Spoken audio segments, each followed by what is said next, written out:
Should I become a real estate agent? Personally, when I first got into real estate, I couldn't tell you how many negative Nancy's would discourage it or tell me how hard it is to make it into real estate. After all, according to the National Association of Realtors, there are over 3 million active real estate licenses in the United States as of July 2023. The NAR also shared a record number of real estate licenses were issued between January 2021 and January 2022, with Texas seeing 12,000 new licenses issued and Florida had an additional 16,000 new licenses issued. Clearly, this career has been a major trend over the last several years. And maybe you're watching this video and you're wondering if you should wait to become a realtor until the market stabilizes, until rates change, or maybe you're just looking for a sign that makes sense to you. Instead of telling you what you should do, I'm gonna go ahead and share my story for the first time on this channel on why I decided to become a real estate agent. And perhaps it'll help you consider your next 3 to 5 move. Let's start from the beginning. Ooh, man. This video is gonna be a little bit different, or actually a lot different than my normal videos covering all of DFW. I'm gonna get a lot more personal on this video than I have on any other of my previous videos. So again,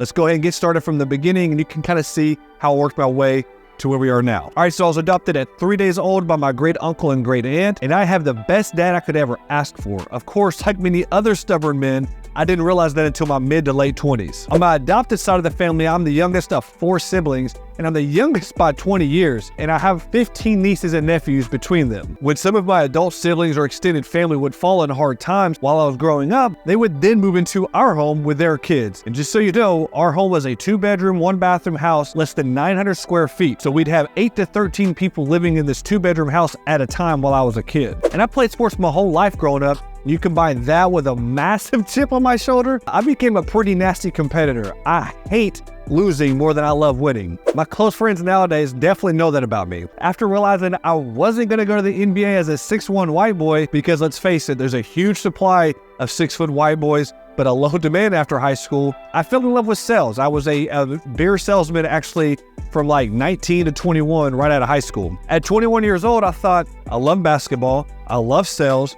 You combine these two and you have an NBA sports agent. So I set out to get my bachelor's degree at one of the cheapest universities in the United States and said, that's it. I'm gonna be the Drew Rosenhaus of the NBA. But now how do I pay for this cheap education? Working odd jobs, painting, mowing, landscaping, just a bunch of manual labor work, taking out student loans, getting Pell Grants, you name it. Then comes an entry-level sales role at a big Fortune 500 company. It was actually a Fortune 10 company when I first applied for it at 24 years old. I said, okay, sweet, I'm gonna go ahead and work for this sales office, make better money than doing manual labor, and I'll have this company pay for my bachelor's degree and, get tuition reimbursement. So moving on to the interview, I'm in there and I had to do this whole sell me this pen approach with the interviewer. I remember going back and telling my wife, my girlfriend at the time, but I ended up telling her, no more mowing yards or painting houses. We're going suits and ties and we're gonna take this corporate gig very seriously. I immediately buy into climbing the corporate ladder and seeing how far I could take this career. When I first started, I worked 32 days in a row with 0 days off. No weekends, no nothing, just to prove how serious I was taking this and start off on the right foot. I'm thinking, okay, they're gonna pay me more money than manual labor, obviously. They're gonna pay for my school with tuition reimbursement. I've got benefits. Let's see where this goes. This is a 200 employee sales organization at the time with about 10 to 12 sales managers. So as you might imagine, there's a lot of competition in this department. And not to mention, it's a 1-hour drive to and from where I'm living at the time. So I spend my commutes praying the same prayer every day, saying, God, please give me the guidance and skills to get promoted to the sales manager role in 2 years and the regional sales manager in 5 years. And also, please help me have the discipline and the time management to finish my bachelor's degree and become a sports agent. I'm there an hour early every day, staying late afterwards, performing in my entry-level role. It was a $100 3-piece suit that I rocked. And I mean, I rocked this thing about 3 to 4 days a week with all kinds of riz. Actually, folks around the office probably I stunk because I could barely afford dry cleaning at the time. And then with my next check, I went and bought 2 more dress shirts and 2 more ties. So it wasn't so obvious I was wearing the same black suit every day. And then suddenly, after arriving early and staying late every day and coming in suited and booted with a smile on my face, coming in with a positive attitude and all that, the top performing regional sales manager in the company at the time, or at least in that department, he starts to take notice of me coming in with this positive attitude. And keep in mind, you're not eligible to be a manager in this company in your first year. And so I applied for the assistant manager role after 9 months. The regional manager calls me in a couple days after the interview and says, I'm not going to offer you the assistant manager role. I'm offering you the sales manager role.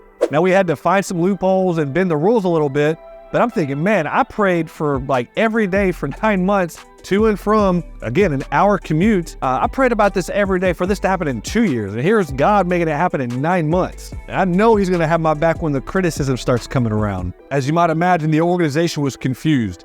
It took a slight hit on the department's culture that a guy basically brand new was getting a manager role in less than a year, which wasn't even allowed per the policy when others swore they had been grinding it out for years. I was real fortunate. There was a decision maker in the company that who also happened to be the top performer in the organization that wanted to take a chance on me. So fast forward, I'm now leading a team of 15 sales reps, and I'm still basically learning the sales rep role. Put in the work and had success in the role, and then in 2.5 years, I'm now promoted to a regional manager position out in Lubbock, Texas. I'm thinking, wow, my goodness, my time frame was 2 years to be a team manager and then 5 years to be a regional sales manager, and it's happening in 9 months and then 2.5 years. So my family and I move out to Lubbock, I get married, and I'm now responsible for turning an organization around. This organization had basically fallen down to the wayside. They were ranked like close to last place in that department, and my job was basically to turn this around and give it some life again. We went from last to first within 9 months and led an organization of 10 call centers with the highest employee engagement scores. My leadership philosophy was very simple over there. We're going to treat our employees like we need them more than they need us. Then my family and I wanted to be back in the North Texas area for family reasons, so the regional manager role of the original organization I was hired into was open, so I transferred back. I'm now responsible for an organization of 100 employees and 8 sales managers, and I've established a brand of being a high performer in this company, and then I graduated with my bachelor's degree. I'm thinking, man, some things are working, like this is feeling good. I'm 27, 28 years old at this time, so I'm thinking, hey, maybe I'll keep seeing where this thing goes. So as you might imagine, my original goal of being an NBA sports agent is now far on the back burner. A couple years go by and I'm earning these top performer awards. I'm going to the beachside conferences where you're rubbing shoulders with the executives, going to the pro sporting events and rubbing shoulders with them there. You know, things are going pretty good. And remember, I hate losing more than I love winning. And so basically, any team I was responsible for, I made it like my mission to instill that type of mindset or intensity within the culture. I'm thinking, hey, my team and I are winning every award. We're at the top of our game. I'll keep this up and we'll probably get promoted to the next level. And if you're watching this video, you know promotions are based on merit, right? If you've made it this far in the video and you already work for a large company, you know that statement is completely false. A couple of years go by with some of these dynamics, and I see how some political moves happen behind closed doors once you're in middle management. I then take lateral roles to like chief of staff to a VP, going into corporate strategy, and eventually I'm just like no longer bought into the company because I just see how some of these decisions are made, and it wasn't attractive to me anymore. Matter of fact, I get kind of disgusted with myself for staying this long because I move at a certain speed that like, I want to move fast. And whenever you work for a large company, those of you watching this channel, you know that sometimes when you're moving too fast, a company might throttle you or dictate your speed. And I just never wanted to allow that to happen. 2020 hits and I get a clear message that hits me like a ton of bricks. And it was God saying, never beg to sit at someone else's table when I called you to build your own. Man, it hit me right in the face. And if you're watching this, yes, you looking on your smartphone or on your TV or on your laptop, and you're looking for a clear sign or maybe someone to give you permission to pursue other interests, here's your sign. I said, okay, time to stop putting my goals on the back burner and get real serious. Aside from being an NBA sports agent, I was always interested in real estate. And one of my mentors at the time told me they were leaving the company I was at too and had already picked up the real estate license. I was thinking, hey, if he can do it, I can do it too. I'll get my license, start selling homes on the side, build up my pipeline, and then simultaneously pursue my NBA sports agent license. So fast forward, I'm now pursuing my real estate license at Champion School of Real Estate at night after I finish my 9 to 5. It takes me about 6 weeks to finish night classes and weekend classes. And if you've watched my videos in the past, you know that I've slipped up on some cuss words here and there on these videos, but I do have a strong prayer game. So here we are, back to praying like, hey God, it's me again. Please help me pass this test. Even if I don't know the answers, at least help me eliminate the incorrect answers and maybe, bring it down to 2 right answers and just help my odds. So God, please. So I passed the test. And for any of you guys that are considering becoming a real estate agent yourself, passing the test is not hard. It's actually pretty easy. It's getting the phone to keep ringing that's the real test. And anytime I've started a new role in the past, I always identified who's the top performer in any organization. So I'm doing that the same here in real estate. Whether that's taking them out to lunch or just shadowing them for a day, I want to pick their brain. I want to see how they talk to clients, see how they process their day, and just really understand the rules of the game. So then I'm shadowing the top performer at my first brokerage a couple of times, and I have no clients in the first 2 months, but I am hosting open houses for other agents to try generating leads. I ended up having surgery on a Friday that was so painful that it was supposed to keep me in bed, like literally in bed, not moving except to go to the bathroom. It was supposed to keep me in bed for a couple days. But I remember I committed to hosting an open house on Sunday, just 2 days later. And like many of you watching this channel, I'll tell you, it's always been a major principle of mine to honor my word, no matter what's going on. And so I host this open house 2 days after having this excruciating surgery, and I'm telling you, I'm in a ton of pain. So unfortunately, there were no leads generating in that open house that Sunday, but the listing agent that I hosted the open house for, she saw how committed I was and that I honored my word. So when another buyer called on another one of her listings, she referred that buyer to me because she just wanted to represent the seller. So she said, hey, there is an agent that I trust, and his name's Mike, so he's gonna take care of you. I said, okay, cool. Got my first client, taking them to showings, I'm faking it till I make it. And while working with their lender, I realized that through these conversations that their lender generated a lot of Texas leads. I'm thinking, okay, this is my only client at the time, so I'm definitely gonna have the time and the space to go above and beyond to make sure that this is a great experience for the client and for the lender. We closed with that client, and the lender was so impressed, thinking that I had years in the game, that they started referring me a lot more Texas leads. And as many of you know, one client turns into two turns into three, and the next thing you know, it snowballs from there as long as you handle your business. And then after 2 years of selling real estate as a side gig or a side hustle, I ended up earning more in real estate than I ever did in corporate America, even after 10 years and leading large sales teams with a ton of stress and a lot of responsibility. And, you know, yeah, I had the comfortable 6-figure salary, but I'm thinking, man, this real estate game it's a lot of fun.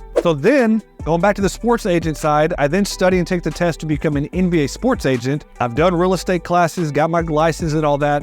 There is no test I've ever taken in my life that was as hard as the NBA sports agent exam. So I'm now an NBA sports agent and a FIBA sports agent, so I'm able to represent both NBA players and players overseas. Then you notice how much business is going to Florida. I take my classes for the Florida exam, pass that test, and become a real estate agent in Florida as well. I thought to myself, I now have the four-legged stool to my table. Is it time to leave corporate America? And so that brings me to present day. I left my corporate gig in 2022. I've now been full-time in real estate for a while, and I'm telling you, it was one of the best decisions I've made in a long time. I own my own time. Nobody can dictate my time anymore. And even in a slower real estate market, my referral sources and pipeline have built up enough. I'm still earning more than I ever did in my corporate job after 10 years. And since I don't have the 9-to-5 responsibility, I have now been able to spend more time marketing myself, putting content together on YouTube, and planting the marketing seeds that I trust will compound over time.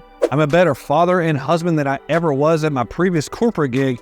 And although this is a 100% commission-based gig, I'm now way less stressed. So again, if you're looking for a sign to pursue other interests or to make that jump, or if you want to pursue real estate, here's your sign. You have permission. I promise you, that's all I needed to hear whenever I was considering or weighing the pros and cons. Which, speaking of, if you are a real estate agent or if you're looking to get your license, feel free to reach out to me. All of my contact info is pinned in the top comment below.